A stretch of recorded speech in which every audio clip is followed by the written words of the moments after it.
I think to that point, historically, it was kind of the idea was more, let's try to prevent flooding from happening. Let's levee everything off. Let's, try to just do away with it. And as we move forward, and I think the new, more realistic approach is, one, try to reduce flood risk with everything we can, put most of our power into that motion, but also to limit impacts on properties and to improve our ability to warn and respond to systems. So instead of just ending flooding, be a little bit more adaptive to it.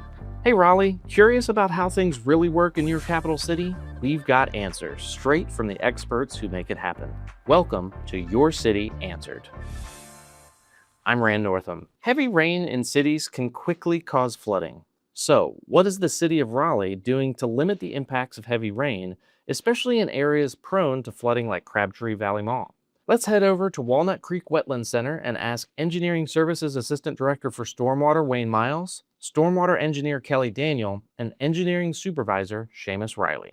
So stormwater is rain that doesn't soak into the ground and then runs off into creeks and rivers. So if we have very light rainfall, it'll fall and then soak into the grass or bushes or shrubbery or leaves.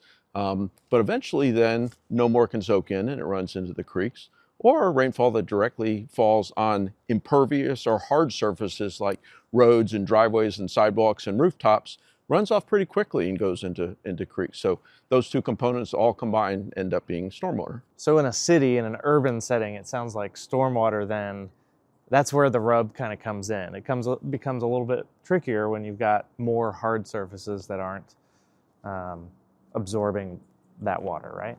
Yeah, that's correct. I mean, with stormwater runoff, you can get anything. If you have a thunderstorm especially, you can get some real flashy, quick runoff that happens. And a lot of times you'll see that on streets where it's ponding and it can't get out into the storm drains fast enough because it's coming down so hard. But if you get maybe a bigger storm event, it's like a hurricane, it's more of a longer term event, you're gonna have more potential issues on your creeks from flooding. And so thinking about an area like Crabtree Valley Mall, what are the vulnerabilities of that area, and why is that area one that we'll see flooding happen more rapidly or in a more dangerous and quick way? Sure. So the mall itself sits in the Crabtree Creek floodplain. So right in the middle of the floodplain, which drains a watershed that's been highly urbanized. And so, even if you have a moderate amount of rainfall, you're now talking about a channel that has been not only channelized, but incised. And so the water goes up more quickly and can overflow the banks, faster than it would in other areas that are not as urbanized. Yeah, the unfortunate thing about Crabtree Valley Mall was it was built in the early 70s, before we had all the regulations that we have now that define the floodplain and define what kind of development can go on in the floodplain. So that didn't come till much later, into even the late 70s and the 80s. So that type of development would not be allowed to occur under today's regulations. So we're kind of stuck with it where it is.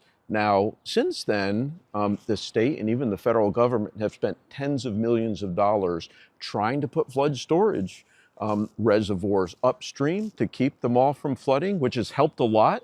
But as you know, it still does flood. So people may recognize Lake Crabtree, Shelley Lake, Lake Lynn were all flood storage reservoirs that were built to try to mitigate that flooding at the mall. And they've helped a lot, but it still floods. So it's very expensive. So our approach now is to better regulate floodplain. And then the mall has put up flood barriers and gates to help keep it from flooding and mitigate the impacts when it does flood. But it's not going to completely prevent it from flooding, especially with climate change bringing larger and larger storm events, as we're seeing. And how has stormwater changed over your career? What are some of the exciting new things that are supporting your work?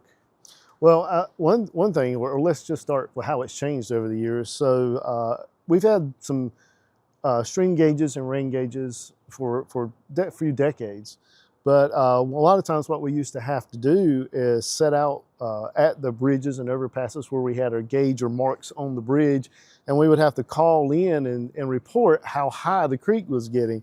Well, we can fast forward to today. We've got quite a few more gauges, stream gauges, rain gauges. We've developed a flood early warning system. We're in the process of it, where we can get predictions on how high the gauges are going to get and what time it might happen.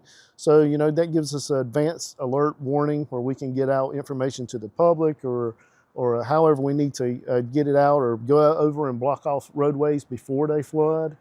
We got flood warning signs out that have sensors, and they activate and start flashing. We got cameras that we've put in many locations throughout Raleigh, and I think there's 4 around the mall actually, that we can actually monitor the flooding and keep an eye on it before and during and after the flood. So, Wayne, you talked a little bit about this, that storms seem to be more volatile these days. I mean, the pace at which they come in, the amount that they drop now, at some point, it seems like infrastructure can't keep up with or beat Mother Nature. Would you say that that's true for some of these events? Yeah, absolutely. Now, some of the things that we are doing to try to catch up and beat nature, you probably heard us talk about green stormwater infrastructure, right?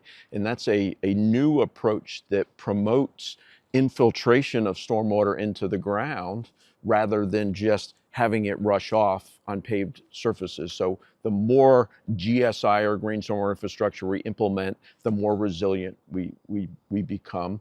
A lot of it, though, comes down to, as Kelly was talking about, awareness of the public and education and early notification. As these storms get bigger and bigger, at some point, if we get 8, 9, or 10 inches of rainfall, which many of these hurricanes have been dropping on other parts of North Carolina, it's going to flood. So at that point, we transfer into keeping people safe as the mode, right?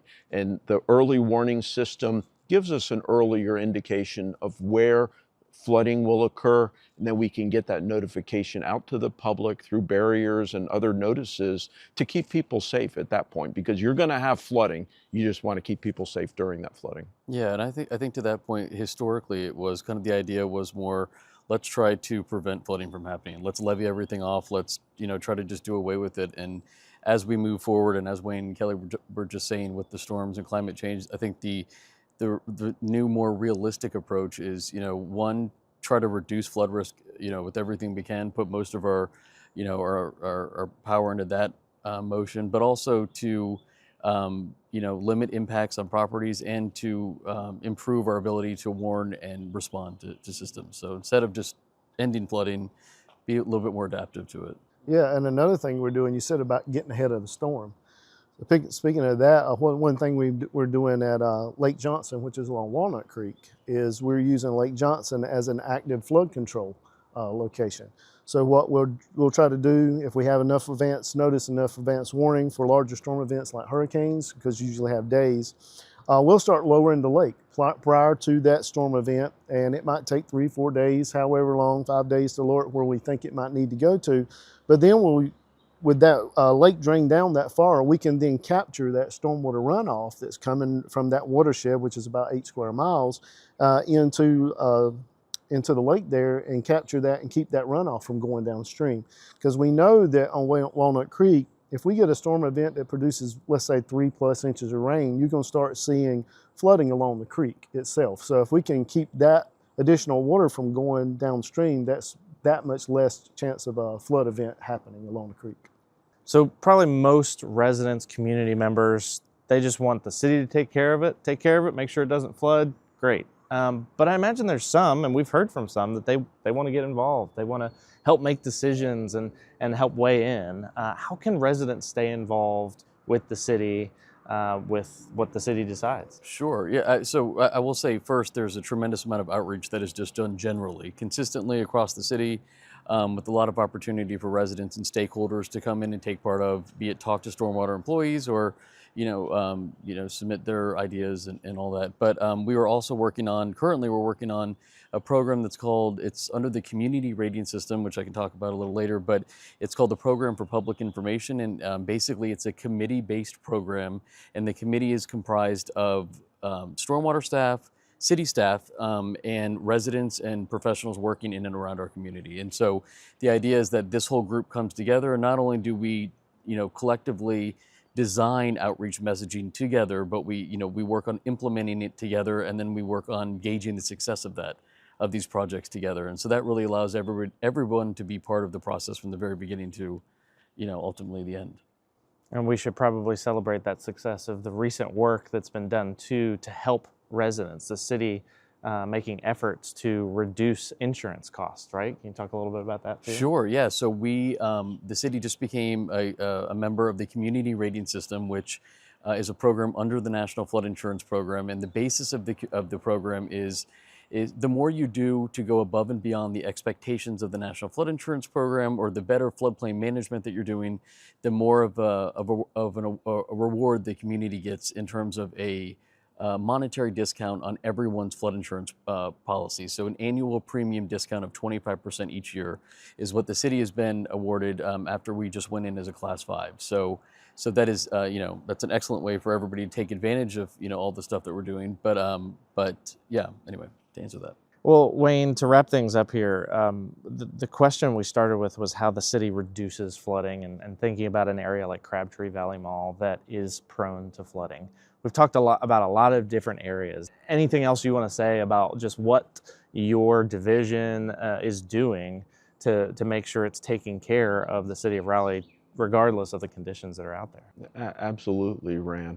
A lot of what we do is fairly comprehensive. We do watershed planning, so we have stormwater computer models that simulate different conditions of the city and look at flooding locations. Sometimes we can mitigate flooding. Sometimes it's a matter of putting in a bigger pipe or culvert under a street to keep that street from flooding. Green stormwater infrastructure I mentioned. Sometimes we will go to structures and homes that are in very flood-prone areas and voluntarily offer, would you like for us to purchase your home so that you could go live somewhere safer? So there's a lot of programs like that that the city has. I think a really key final message, though, is it's important for community members to understand where they live, and do they live in a flood-prone area? You can reach out to us, we can help that, or there's a lot of information on the city's website, raleighnc.gov. Just search for flooding. There's maps. You can look up your address and see if you're in a flood-prone area. So it really is important for folks to understand what their individual risks are for the places they live, or maybe the places they travel. Don't go to Crabtree Valley if there's a big storm, predicted or occurring, because it can be very difficult to travel in that area. So awareness and education is really important, and that's something everyone can do. Got a question you'd like us to dig into? We'd love to hear it. Visit raleighnc.gov and search podcast to submit your questions. Plus, catch every episode. Thanks for listening to Your City Answered, where your questions lead the conversation. Brought to you by the City of Raleigh.